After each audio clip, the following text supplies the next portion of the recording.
يقول الله تبارك وتعالى في كلامه المجيد بعد أعوذ بالله من الشيطان الرجيم إنا فتحنا لك فتحا مبينا رب اشرح لي صدري ويسر لي أمري واحلل عقدة من لساني يفقه قولي اللهم صل على محمد وعلى آل محمد وبارك وسلم. My dear respected brothers and sisters, every incident, event, day and night in the life of our beloved Nabi sallallahu alaihi wasallam has many examples of lessons for us where we can learn.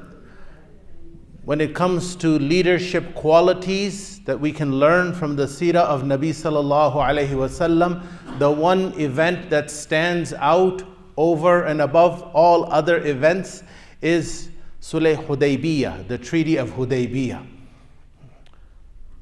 What happens in and what are the circumstances? Very quickly, in the 5th year in 𝙁𝙊𝙇𝙊𝙒, Nabi sallallahu alayhi wasallam announces, after the kuffar have been humiliated and defeated in battle, not only Quraysh but all their allies had gathered to exterminate Nabi sallallahu alayhi wasallam and the Sahaba. Nabi sallallahu alayhi wasallam announces that from now on we will strike, they will not strike against us. In other words, they will be on the defensive. We will no longer have to be on the defensive. We will go on the offensive. Allah has broken their back and Allah has given us that strength. Next year, in the 6th year, Nabi sallallahu alayhi wasallam sees a dream that he is performing umrah with his sahaba, doing the tawaf of the Kaaba, doing halaq, shaving hair, and some of the sahaba are trimming their hair. Nabi sallallahu alayhi wasallam announces to the sahaba that we are going to do umrah, insha'Allah. Why? Because the dream of a prophet is revelation, is wahi. Similar to Ibrahim alayhi salam seeing a dream that he is sacrificing his son. Sahaba, they make preparation and they embark for umrah, wearing the 2 pieces of white cloth and saying the talbiyah, labbaik Allahumma labbaik.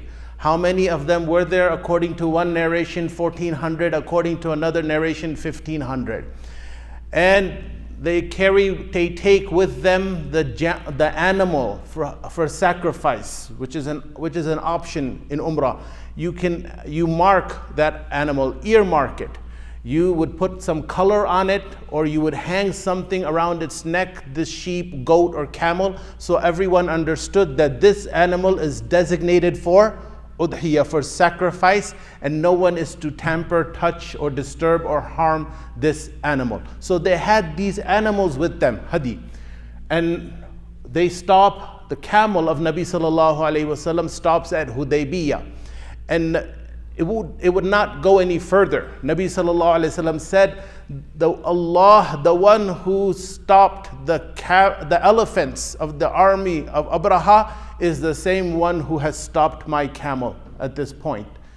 In other words, this is a sign from Allah and we are going to camp here. Now the negotiations started.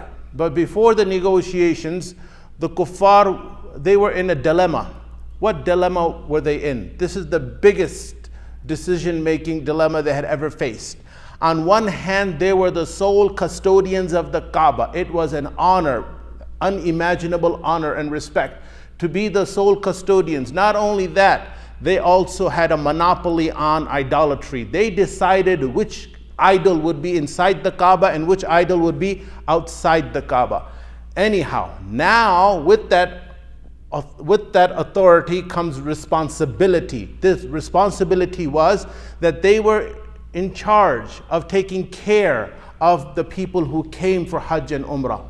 And they were to allow everyone, one and all, to come for Hajj and Umrah. That's how it had been from the time of Ibrahim alayhi salam. For the last 3,500 years, no one had ever been restricted, obstructed, hindered from performing Hajj and Umrah.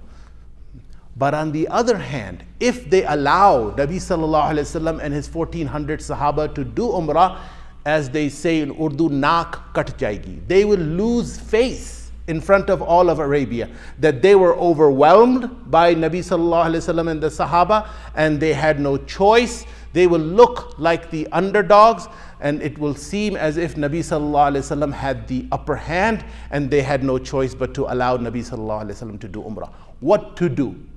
What to do?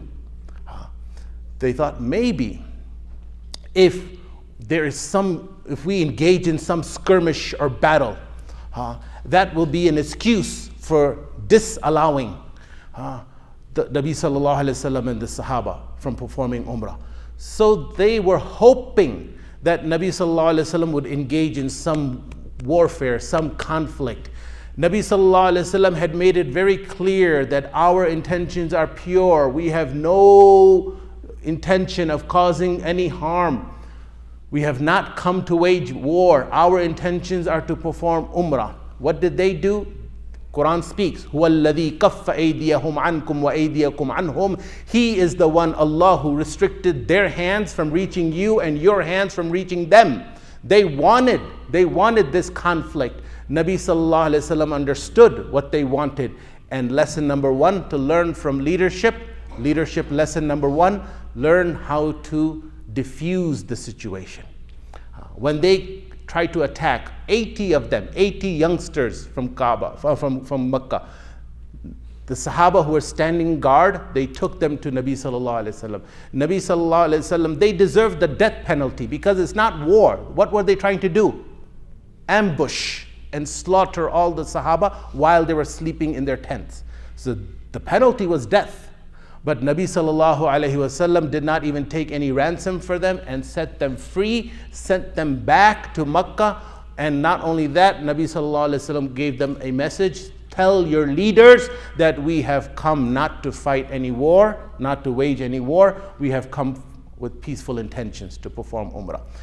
And on top of that, Nabi sallallahu alaihi wasallam put all the animals of hadi, the animals that had been brought for sacrifice, at the front of the camp. So the Quraysh could see that and all of Arabia could see that Nabi sallallahu alaihi wasallam had pure intentions. What is this called? Diffusing the situation. Recognizing what your opponents, the tactics that your opponents are trying to hatch, not to fall into their trap, and to diffuse the situation. If Nabi sallallahu alaihi wasallam had engaged in armed conflict with them, then what would have happened? One side would have won, one side would have lost, they would have gone back to Medina. Nothing would have been achieved or gained. Then Nabi sallallahu alaihi wasallam, when the negotiations started, recognized that these people who Quraysh are sending, they have no intention to negotiate. They are actually trying to intimidate Nabi sallallahu alaihi wasallam. Imagine the leadership qualities of Nabi sallallahu alaihi wasallam. Urwa bin Mas'ud, Thaqafi, who later on accepts Islam, he is trying to threaten Nabi sallallahu alaihi wasallam that these people, these ragtag army that you have assembled around you, referring to the Sahaba, they will desert you when the war starts. When we start war tomorrow with you, these 1400 Sahaba are going to abandon you. And that is when Abu Bakr radiallahu anhu said, go and lick the private parts of your idol. We are not going to abandon Nabi sallallahu alaihi wasallam. This is another leadership quality. If you are standing on strong principles, on solid ground, then you do not need to be intimidated by anyone, and you do not need to budge. Why? Because you're standing on something strong. What was Nabi sallallahu alaihi wasallam standing on? He was standing on the principle that for the last 3,500 years, no one has been obstructed from performing the Umrah. How dare you stop us from performing the Umrah? We, like the rest of Arabia and like the rest of the world, have the right to perform Umrah. Sometimes, 9 out of 10 times, we are not standing on solid principles. And then we still don't want to budge. If you are standing on solid principles, then you do not need to budge. The third leadership quality, Nabi sallallahu alaihi wasallam in the course of these negotiations sends Uthman radiallahu an to negotiate into Makkah. Rumor spreads that Uthman radiallahu an is killed. Then comes What happens? Nabi sallallahu alayhi wa sallam takes bay'atul ridwan, known in the Quran. This is a bay'ah al-maut, pledge on death, that every single one of us, to the last man standing, all 1400 of us, will give our life, will shed our blood, will become shaheed, but we will avenge the blood of Uthman radiallahu anhu. What is this? This is what the Marines call no man left behind. You take care of your subordinates. You take care of your subordinates. That shows it's not just the leader, but every single person matters. And if they have killed Uthman radiallahu anhu wrongfully, unjustly, then his blood will be avenged. Sometimes the leader, he says he's worried about his own skin, and he cares little or none about his subordinates. Moving on. Then comes Suhail, and Nabi sallallahu alayhi wasallam takes good omen from his name, Suhail, because Sahl means easy, and said, hopefully Allah will create some ease for us. Suhail comes representing the Quraysh.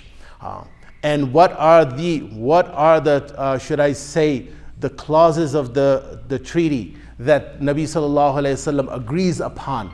Number one, Nabi sallallahu alayhi wasallam and the Quraysh agree that Nabi sallallahu alayhi wasallam and the Sahaba will go back to Medina without performing Umrah.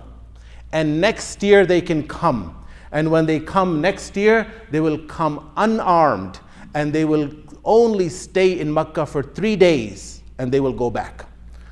This is clause number one. Number two is that there will be peace, truce, no war for 10 years.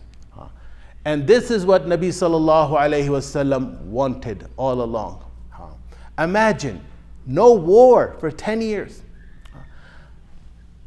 13 years in Makkah, 6 years here in Medina, because the Treaty of Hudaybiyah is taking place in the 6th year. How many years have gone by? 13 plus 6? 19. In 19 years, how many people have accepted Islam? 1,400 men are in Hudaybiyah. 1,400 people have accepted Islam in 19 years. Now comes peace. What happens? 2 years later, there's peace, right? Fateh Makkah in the 8th year. 2 years later, because of that peace, now da'wah and propagation of Islam could go full speed ahead. Now there are how many Sahaba? 10,000 Sahaba. How did the number jump from 1,400 in 19 years to 10,000 in 2 years? And then after Fateh Makkah, 2 years later in Hajjatul Wida, how many Sahaba are there? Over 100,000. You can achieve through peace what you cannot achieve through war. Now Nabi sallallahu alayhi wasallam has secured the home front. Now he writes letters to Muqawqis of Egypt and to the Persian and to the Roman Empire, inviting one and all to Islam. Why did he not invite the rest of the world to Islam before the Treaty of Hudaybiyah? When you don't even have your own house in order, when you have an enemy constantly attacking Medina, and all your time and effort is busy defending Medina and fighting wars and battles, you don't have any energy or time, or it makes zero sense to invite anyone else. So Nabi sallallahu alayhi wasallam now has secured the home front. And what happens? Khalid bin Walid accepts Islam after the Treaty of Hudaybiyah. Amr ibn al-As accepts Islam. And Usman ibn Talha accepts Islam. These are the cream of the crop. It's like the governor and the lieutenant governor and the speaker of the house accepting Islam. Nabi sallallahu alayhi wasallam remarks, Makkah has given us their hearts and their livers. In other words, these are the best of the best who are accepting Islam. This is what peace can achieve. This is the bigger picture, and this is another leadership quality. Nabi sallallahu alayhi wasallam is looking at the bigger picture. What is the bigger picture? Peace. Yes, you have to go back now, which is humiliating. Humiliating. Imagine you put on ihram, you land at Jeddah airport, and you have to go back. Painful, beyond imagination. Sahaba, their blood is boiling. Their hearts are bleeding. But it's The bigger picture. Sometimes we lose sight of the bigger picture and we get entangled in small, minor issues. There is a rule of Sharia, يَتَحَمَّلُ الضَّرَرُ الْخَفِي لِدَفْعِ الضَّرَرِ الْجَلِيلِ. You accept small harm in order to repel larger harm. And then comes the third clause, which is any tribe in Arabia who wants to ally themselves with the Quraysh can ally themselves with Quraysh, and any tribe who wants to ally themselves with Nabi sallallahu alaihi wasallam can ally themselves with Nabi sallallahu alaihi wasallam and the Sahaba. And this is important because this clause gets broken. Anyone and this treaty will apply equally to the allies, just as it is applying to the Quraysh and Nabi sallallahu alaihi wasallam. This treaty will apply equally to the allies, whoever allies with whoever. And then clause number 4, if anyone accepts Islam and goes to Medina, he will be sent back. And if anyone from Medina, God forbid, leaves Islam and goes to Makkah, he will not be sent back. This is lopsided, not fair, not fair. But Nabi sallallahu alaihi wasallam accepts. Why? Again, don't lose sight of the bigger picture. What is the bigger picture? Peace. And that is why Quran refers to Treaty of Hudaybiyah as Fatham Mubina. Inna fatahna laka fatham mubina. That we have given you, O Muhammad sallallahu alaihi wasallam, a clear victory. This ayah was revealed as Nabi sallallahu alaihi wasallam is heading back to Medina. That's why the Sahaba, they say to the latter generations, to others, you think that Fatham Mubina mentioned in Surah Fath is Fath Makkah. Fatham Mubina is not Fath Makkah 2 years later. Fatham Mubina is what? The Treaty of Hudaybiyah. That was the victory. Yes. Fath Makkah is not even mentioned in the Quran. Anyhow, there are many more lessons to learn from Nabi sallallahu alaihi wasallam's leadership qualities. Don't let ego get in the way. Yes, what happens? Here comes now the treaty is being written and compromising. Yes, he was compromising, but was he compromising on the core fundamentals of Islam? No, because the treaty said Bismikallahumma, in the name of Allah. It simply did not have Rahman and Rahim. If Suhail said, right, Bismika Lat wal Uzza, in the name of Lat and Uzza, would Nabi sallallahu alaihi wasallam have ever accepted this? No. So some people say, oh, we should compromise. Compromise, yes, to an extent. Not compromise all the way. Yes. And then comes the next sentence, Min Muhammadir Rasulillah, from Muhammad Rasulullah. This agreement is between Muhammad Rasulullah sallallahu alaihi wasallam and Quraysh. Suhail said, we don't accept you as Rasulullah. If we accepted you as Rasulullah, why would we have been fighting you all these years? Nabi sallallahu alaihi wasallam said, delete Rasulullah. Then told Suhail, I am Rasulullah, even though you don't accept it. That does not change the fact. It does not change the truth. The truth is the truth, that I am the messenger of Allah, whether you accept it or not. Is this compromising? It is. But Suhail has a valid point. Suhail has a valid point. What is it? What is the point? Every single word above the signature line, both parties have to agree to it. That's what the signature at the bottom of the page means. If one word, either of the parties don't agree upon, then it's not a treaty, it's not an agreement. So in principle, Suhail was right, because he did not agree to that. So Nabi sallallahu alaihi wasallam accepted that. This is another lesson. Don't let egos get in the way. Many of times we let egos get in the way of doing the right thing. Did Nabi sallallahu alaihi wasallam say, no, my name, my title, Rasulullah, will never be deleted? Did Nabi sallallahu alaihi wasallam say that? No. We let our egos get in the way. And then when Nabi sallallahu alaihi wasallam hasn't yet signed, has not yet put the seal, and some say the treaty has not even been written yet. It's only been agreed upon verbally. Here comes Abu Jundul, the son of Suhail. And this father had chained him in the house because he had accepted Islam. Abu Jundul breaks the chains and comes and falls at the feet of Nabi sallallahu alaihi wasallam. Suhail says, this is the first test. He's going to be sent back to Makkah. Nabi sallallahu alaihi wasallam makes a personal appeal to Suhail. Because imagine the emotions. Imagine the emotions. And the Sahaba, to give one of your own back in the throes of death, back to the kuffar. How is that even imaginable? Nabi sallallahu alaihi wasallam says, Abu Jundul, you will have to go back. Why? Because in Islam, what makes, should I say, an agreement and mandatory, not the written document. Written document is only proof of what was agreed on. In Islam, the emphasis is on the oral, what was verbally agreed on. If you make an oral, verbal agreement with someone, that is binding. That is binding. Even though you have not signed on the contract, in US law, it's not binding until you what?